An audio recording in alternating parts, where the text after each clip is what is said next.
Journey into the Wetlands by Michael Park.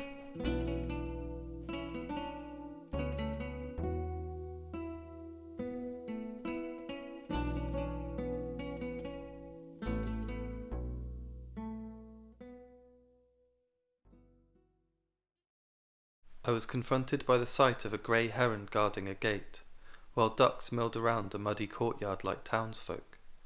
I could not gauge whether the bird had signalled for me to come forward, but before my thoughts were entirely clouded by this uncertainty, my attention was diverted to a hole that had been occupied by a family of water voles. The contentment in these small creatures' habits became my own, and it is with no small amount of ecstasy that I recall from this moment a congenial image of long blonde grass.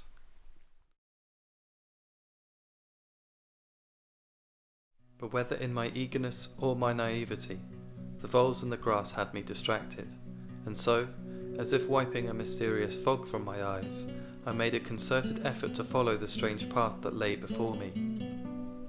The images faded while the lyrics of an old song played out in my head, and I wondered if I too had been caught in a riptide. But no matter how you might try to twist and squirm like a snake in a cornfield, there are some roads which, once embarked upon, must necessarily be travelled.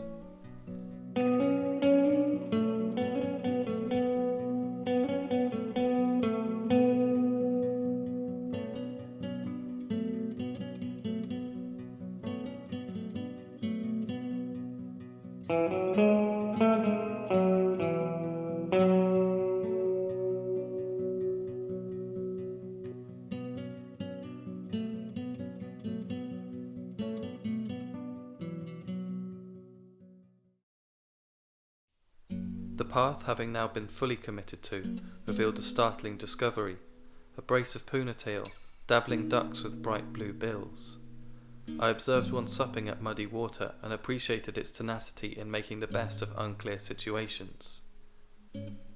I was also fortunate to observe the work of a crested screamer, a South American bird usually celebrated for its donkey-like wailing, but here working quietly on the construction of a nest in preparation for spring. I was reminded by the diligent work of this feathered architect that it is often impossible to see the great beauty that patient practice is destined to create, and so I continued.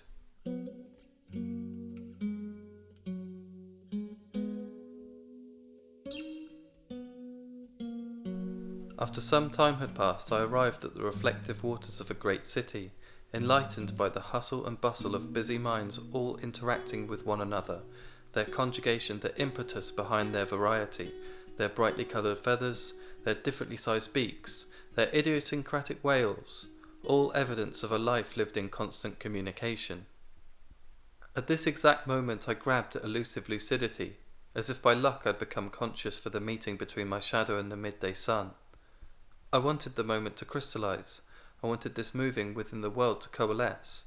I waited desperately for a foamy white cream to rise up, and at the same time I searched within myself for an instrument that I might use to lift this foam from the watery images.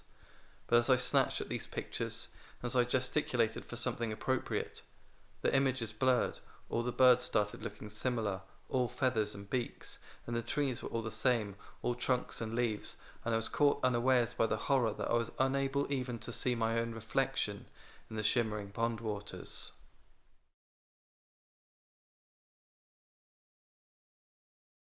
Falling into melancholy, I listened as a great orator, in the guise of a large crow, attempted its hypnotic spell, whilst tumbleweed crowds ebbed and flowed. But in my anxious state I was simply unable to decipher what fell from the crow's mouth, and could only hope that it peddled a pragmatic doctrine for survival in this swampy sadness.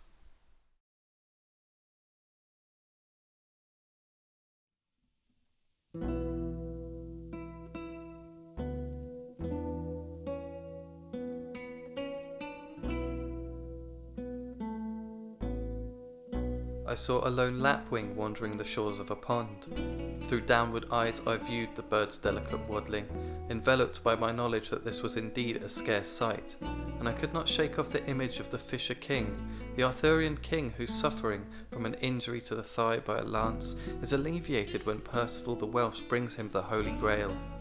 I imagined the solitary bird still in possession of the Grail, sporting green feathers of armour and the sign of its noble heraldry, its magnificent crest.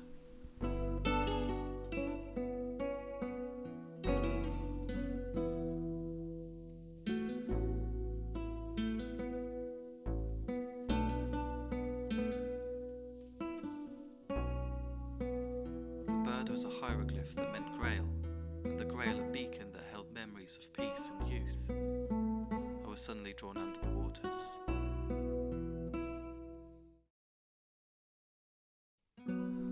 With my breath held, I followed doggedly the swift movement of a large newt as it navigated the depths of an endless watery warehouse. The compassionate creature brought me into the care of frogs who dwelled at the lowest levels of a rainforest, and upon resurfacing, I took the opportunity to catch my breath.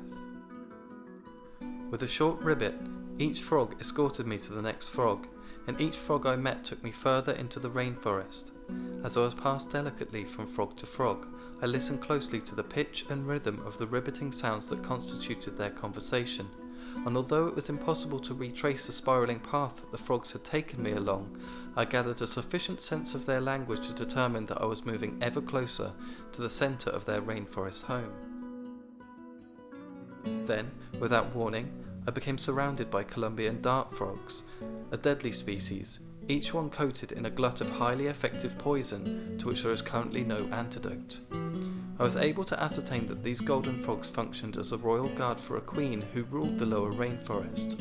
The royal guard presented me to their queen, a great and mysterious being, whom I thought to be a walking fish but later learned was a species of amphibian called an axolotl. From what I've been able to discern of the words spoken to me by the axolotl queen, my arrival was to bring peace and prosperity to the rainforest, and I have therefore decided to stay.